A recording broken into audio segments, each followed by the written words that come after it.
Avant de commencer, sache que tous ces personnages sont des héros noirs africains. Car oui, l'Afrique a ses propres rois puissants, ses légendes vraies et ses empires glorieux. Il devait juste marcher.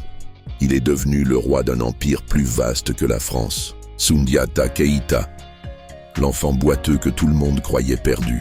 Il est devenu le fondateur de l'empire du Mali. Il était une fois, en Afrique de l'Ouest, au XIIIe siècle. Entre le fleuve Niger et les grandes savanes, vivait un jeune prince au destin brisé, Soundiata. Il était né dans une famille royale, mais ne pouvait ni parler ni marcher. On disait qu'il était maudit, même les chefs se moquaient de lui. Mais sa mère, Sogolong, gardait la foi. Elle disait « Mon fils ne rampera pas toute sa vie. Un jour, il se lèvera et il fera trembler la terre. » Et ce jour arriva, Soundiata se leva. Il brisa une énorme canne en bois et marcha droit comme un roi. Ce fut le début de sa légende. À cette époque, un roi cruel et puissant faisait trembler toute la région.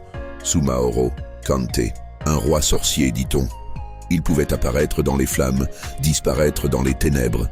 Il écrasait tous les royaumes. Mais Soundiata, devenu fort, courageux et sage, n'eut pas peur.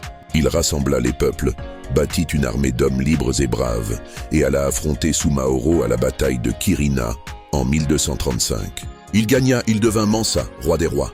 Et son empire, le Mali, devint l'un des plus grands et des plus riches du monde. On y trouvait l'or, la sagesse, les écoles, les savants et la paix.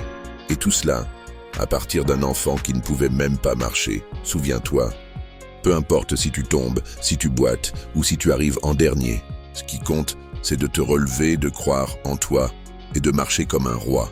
Je raconte des histoires que seuls les anciens griots connaissent. Dis-moi en commentaire si tu connaissais le roi boiteux devenu empereur. Et abonne-toi car tu ne dois pas rater les prochains épisodes.